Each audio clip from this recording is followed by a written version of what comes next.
हाय दोस्तों, मैं आपका दोस्त और होस्ट रवि। तो चलिए करते हैं आज की बातें। दोस्तों, मैं आपको आज राम मंदिर के इतिहास के बारे में बताने जा रहा हूँ। तो चलिए स्टार्ट करते हैं हमारा ये वीडियो दोस्तों।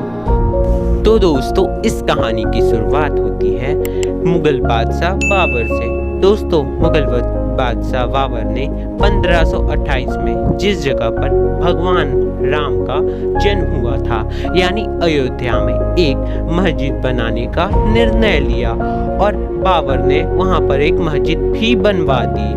बाबर के इस निर्णय के कारण उस वक्त के हिंदुओं में बहुत क्रोध था। इस क्रोध के कारण 1835 में राम मंदिर के विवाद को लेकर हिंदुओं और मुस्लिम के बीच बहुत बड़े दंगे होना शुरू हो गए। इन दंगों को शांत करने के लिए अंग्रेज सरकार ने 1959 में विवाद वाली जगह को दो भागों में बांट दिया दोस्तों, और इसके कारण एक भाग के तरफ मुस्लिमों की मस्जिद और दूसरी तरफ हिंदुओं का राम मंदिर बन गया।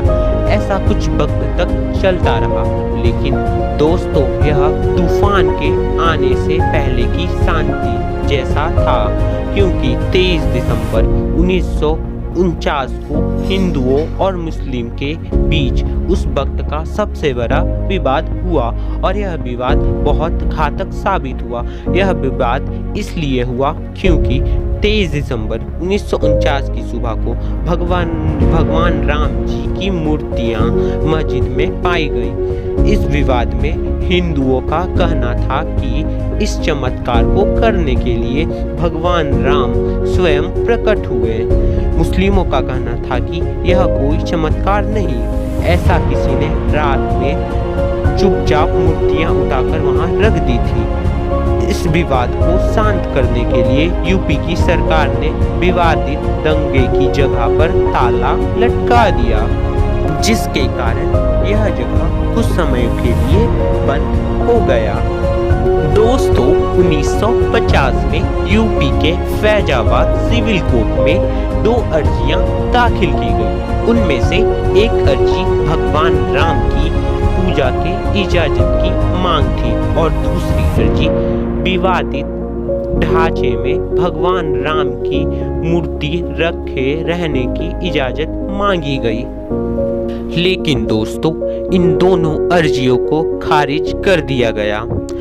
इसी के बाद 1961 में यूपी के एक सोशल ग्रुप, जिसका नाम यूपी सुन्नी बोर्ड है, उन्होंने विवादित जगह के पोजीशन और मूर्ति हटाने की मांग की। इस मांग को भी कोर्ट के द्वारा स्थगित कर दिया गया। इसके बाद 1974 में विश्व हिंदू परिषद ने विवादित ढांचे की जगह मंदिर बनवाने के लिए एक कमेटी गठित की थी, लेकिन इसकी उतनी बात नहीं बनी। इसके बाद 6 दिसंबर 1992 को शिवसेना और बजरंग दल के कार्यकर्ताओं ने विवादित ढांचे को गिरा दिया, जिसके कारण पूरे भारत में बहुत बड़े दंगे शुरू हो गए। यह दंगे इतने खतरनाक हुए जिसके कारण पूरे भारत में 2000 लोगों से भी ज्यादा लोगों की जान चली गई दोस्तों। इसके बाद 2002 में हिंदू कार्यकर्ताओं को लेकर जा रही एक ट्रेन, जिसका नाम गोधर था दोस्तों, उसमें जानबूझकर आग लगा दिया गया। इस षड्यंत्र में 58 लोगों की जान चली गई। यह षड्यंत्र के कारण गुजरात में दंगे शुरू हो गए। यह दंगे इतने खतरनाक साबित हुए कि इन दंगों के कारण गुजरात में केवल 2000 से ज्यादा लोगों की मौत हो गई दोस्तों।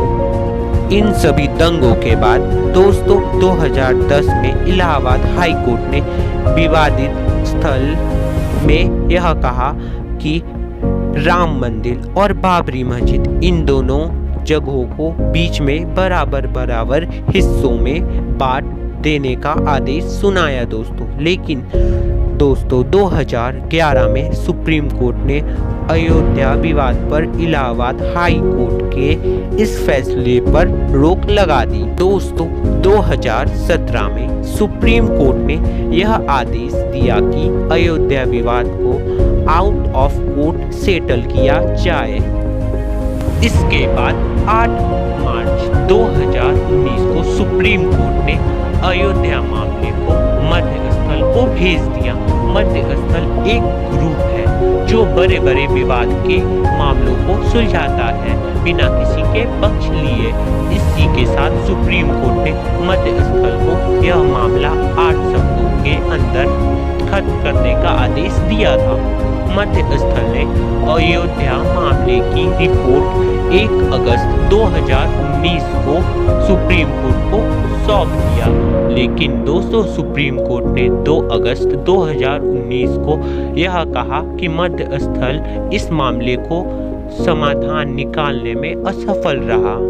इसी के बाद आखिरकार 9 नवंबर 2019 को सुप्रीम कोर्ट ने राम मंदिर के पक्ष में फैसला सुना दिया। सुप्रीम कोर्ट ने 2.77 एकड़ विवादित जमीन को हिंदू पक्ष को देने का दलील दिया और मस्जिद बनाने के लिए अलग से 5 एकड़ जमीन मुस्लिमों को दिया।